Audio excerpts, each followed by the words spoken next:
வணக்கம், welcome to அறுசுவை அடிசில். நம்ம இன்னைக்கு அறுசுவை அடிசிலில் பிரெட் ரசமலாய் எப்படி செய்கிறதுன்னு பார்க்க போகிறோங்க. இது செய்கிறதுக்காக நம்ம முதல்ல ரப்டி ரெடி பண்ணிக்கணும். நான் அதுக்காக 3 கப்பு பால் எடுத்து கொதிக்க வைக்க போகிறேங்க. இது 600 ml வருங்க. இது முதல்ல பால் நல்லா கொதிக்கட்டும். இது ஒரு 5லிருந்து 8 நிமிஷத்துக்குள்ளார பால் நல்லா கொதிச்சு வந்துடும்.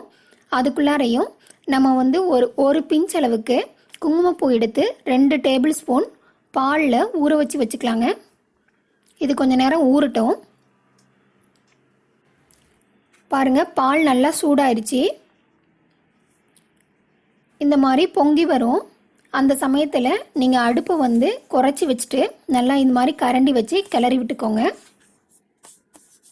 அடுப்பு இனிமேல் லோ ஃப்ளேமில் தான் இருக்கணுங்க. நல்லா இந்த சுற்றி இருக்கிற ஆடையையும் உள்ள பால்குள்ளாரையே தள்ளி விட்டு நல்லா கிளறி விட்டுக்கோங்க.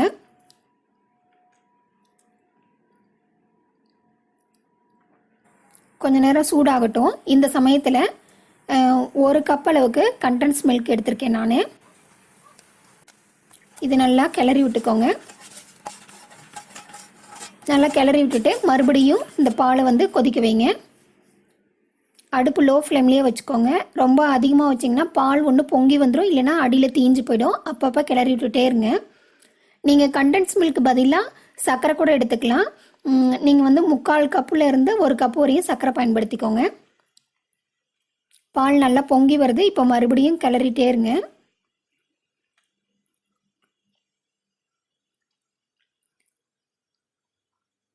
நல்லா கிளறி விட்டுட்டு அந்த ஆடையை உள்ளே சேர்த்துட்டே இருங்க. அப்பப்போ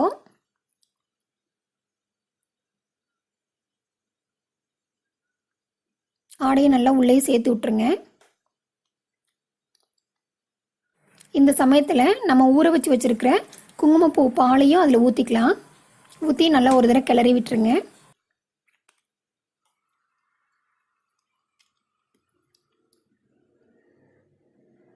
கிளறி விட்டுட்டு ஒரு 1/2 டீஸ்பூன் அளவுக்கு ஏலக்காய் பொடி சேர்த்திக்கோங்க. நான் இது இடித்து வச்சுருக்கேன், அதனால் தோலோடு சேர்த்திக்கிறேங்க. நீங்கள் பொடியாக வச்சுருந்தீங்கன்னா தனியாக ஒரு 1/2 டீஸ்பூன் பொடி மட்டும் போட்டுக்கோங்க. நல்லா ஒரு தடவை கிளறி விட்டுட்டு மறுபடியும் லோ ஃப்ளேம்லேயே வச்சு பாலை இன்னும் கொஞ்சம் நேரம் கொதிக்க விடுங்க. பாருங்கள், இந்த மாதிரி பொங்கி வர கிளறி விட்டுட்டு அந்த ஆடையும் உள்ளே தள்ளிட்டே இருங்க. அப்போ தான் பால் குறையணும். நல்லா குறைஞ்சி கொஞ்சம் கெட்டியாகும். பாருங்கள், இந்த மாதிரி நல்லா குறைஞ்சிட்டே வரும். நம்ம ஊற்றின பாலில் பாதி அளவுக்கு பால் குறைஞ்சிருங்க.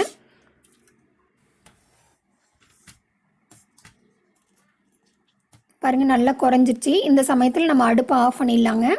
நம்மளோட ரஸ்மலாய் ரப்டி ரெடி ஆகிடுச்சு. இதை நம்ம ஒரு பாத்திரத்தில் ஊற்றி வச்சு இதை ஆற வைக்கலாம். இந்த சமயத்தில் நம்ம ப்ரெட்டை ரெடி பண்ணிட்டு வந்துடலாங்க. இந்த மாதிரி நான் ப்ரெட் எடுத்திருக்கேன். மில்க் ப்ரெட்டில் பண்ணுங்கள், இது நல்லாயிருக்கும்.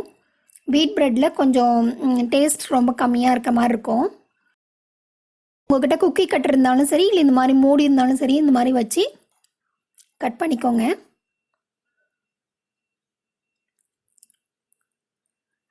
யூஸ்வலாக ரஸ்மலாய்ன்றது பன்னீரில் பண்ணுவாங்க. நம்ம ஈஸியாக பண்ணுறதுக்காக நான் ப்ரெட்டில் பண்ணி காட்டுறேங்க. இதுவும் டேஸ்ட் நல்லா தான் இருக்கும். நீங்கள் ஒரு தடவை செஞ்சு சாப்பிட்டு பாருங்கள். அவ்வளோதான். ப்ரெட் எல்லாமே இதே மாதிரி கட் பண்ணி நம்ம எடுத்து வச்சுக்கலாம்.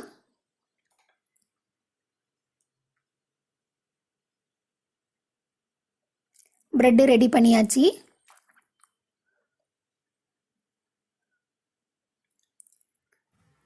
நம்ம ரப்டியும் நல்லா ஆறிடுச்சுங்க. இப்போ நம்ம ரஸ்மலாய் இந்த ரப்டியில் நல்லா இந்த மாதிரி 2 பக்கமும் தோய்ச்சி எடுத்துக்கோங்க.